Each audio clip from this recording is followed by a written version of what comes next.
Assalamu alaikum teachers. As we had a session last night regarding online rubric and weekly reports to the students and HW.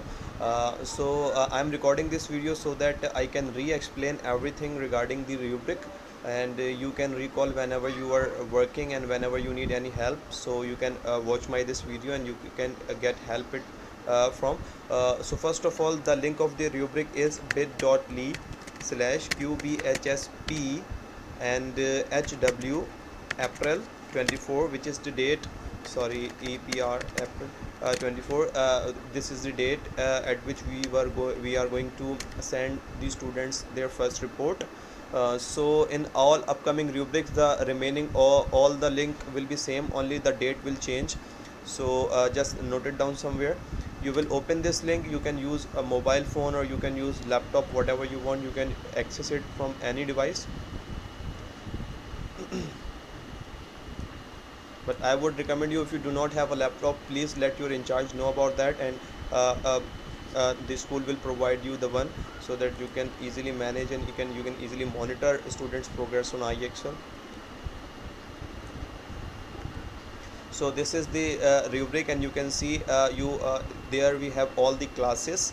And first, if you can check the name of the students in the class. If any student is extra in here, or any student is missing from the list of the class, so you can just let me know. I will add it, and then you can fill the data of that student. And here we have all the heads we need to fill.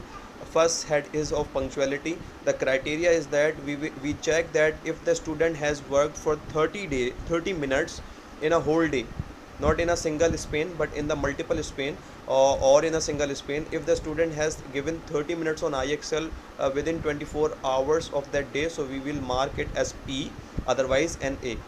Okay, so these are 7 days, so we will count their attendance for 7 days, and the criteria is that at least they should work for 5 days in a week for 30 minutes.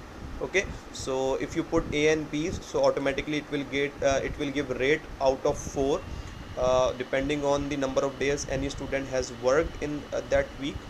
Okay, so this is the punctuality. The second head is of IXL utilization. Actually, we have three heads to fill in this, which are the heads of rating, and these two heads are for some general information about IXL utilization. In the first head, you will simply write how many times any student has gone for diagnostic arena. You can exactly write the number of attempts he go to diagnostic, like 3, 4, 5 or 1. Or if student did not go to diagnostic arena in the period of evaluation, so you will just left it empty. Okay, and the second column is of IXL, number of IXL skill in action plan. So you can access the student's action plan, and you can see how many skills are there, and you will mention at the date of April 24, which is Friday. So on Friday, how many skills does a student have? So you can write the number of skills in. For example, any student has 12 skills, so you will write 12 here. Okay, so this is a sort of information head.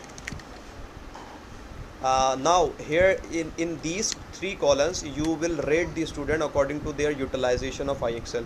The first head is of diagnostic arena. So here you will be rating that whether the student is using diagnostic arena appropriately. Okay, if you are saying it's 1, so it means that the Mehdi Hussain is not using his diagnostic arena appropriately.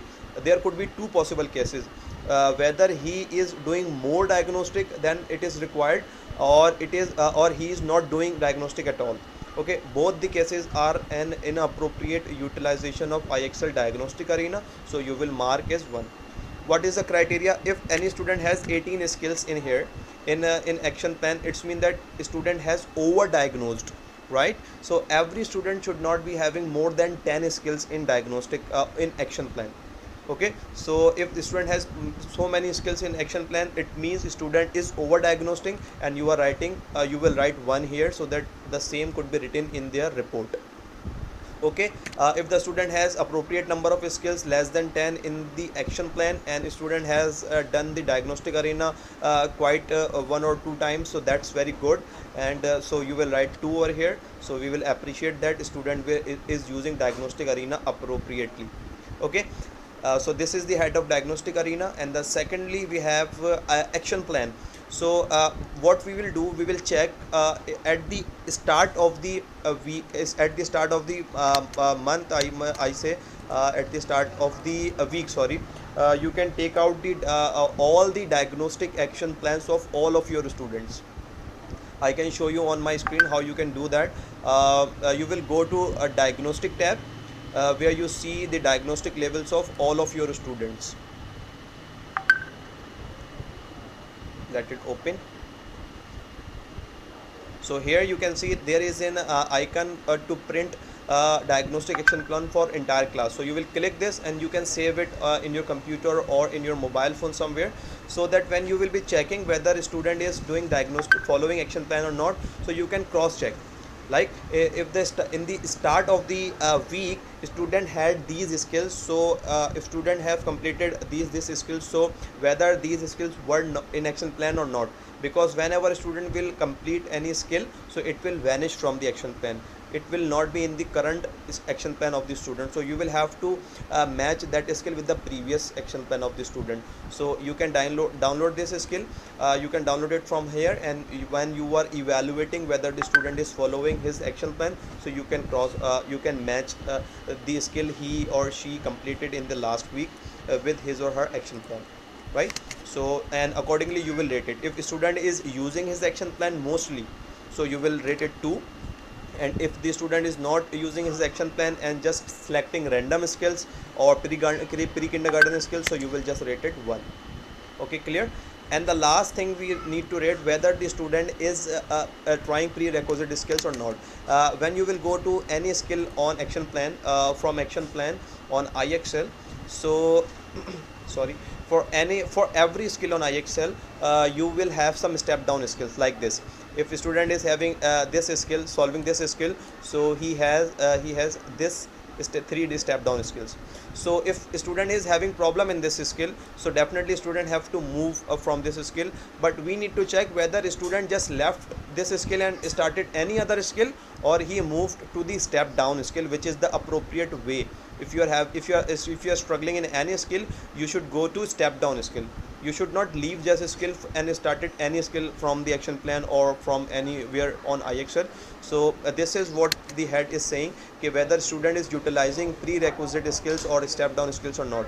So if you see there from here, that if the student attempted so many skills and completed only few of them, it means student is shifting skills, right? So when a student is shifting a skill, you can rate this whether student shifted to the step down skill or not. If a student did, then you will rate it to 2.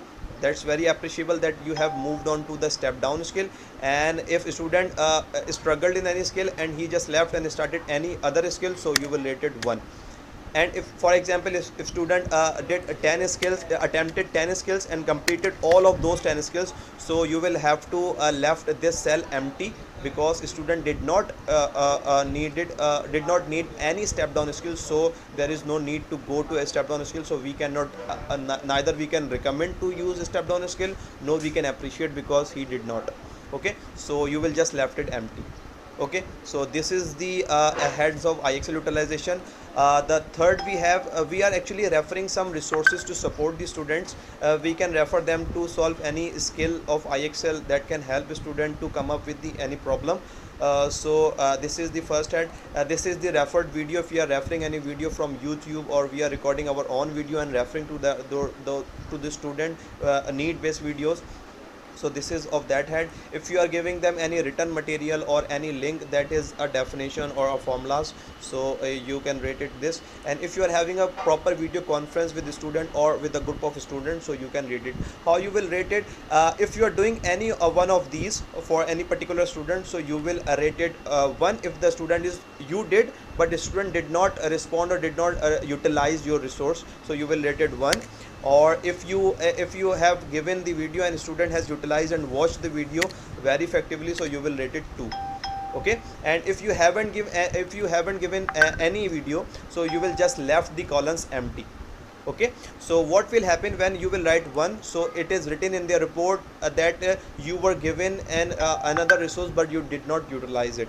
and if you are rating it as 2, so it will be written in the report that your teacher gave you some resources and you utilized it very well.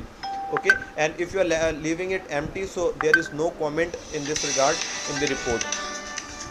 Okay, so this is the head of other resources, so this is optional. In all of these, in all of these two columns, you can left any cell empty. It will not affect the score of the student. If you are writing 1, it will affect negatively. If you are writing 2, it will affect positively. And if you are if you are leaving it empty, so it will not affect the score of the student. It is just null, available. Okay, and the last cell that you last head in rubric is of engagement. In this rubric, you are taking the data, how much time student did on IXL, right, in the last week, and how many total skill student completed, and how many total skill student attempted. Okay, so you will take this data, and using this we will calculate whether the student is switching the number of skills or not, and we can check the engagement will be calculated according to this. Okay, so when will you will complete all of these heads, a student will be automatically be rated, and total percentage will be given here, and student will be defined as golden, silver, bronze, green or white student. So your rubric will be completed. Then you can change the color of your head. Click here and change color, and you will color it to green. So it will let me know that you are done with this step, and you have completed all the data of this class. So I can cross check, I can send it to the student, and I can use it. Okay, so this is the all about the rubric. If you have any confusion, you can ask me anytime. I will record some more videos so that I can let you know how you can use the models I discussed in my session to get data for punctuality and for engagement. So but not in this video, I am recording the separate videos for those models. So I hope you have understood this. Thank you so much.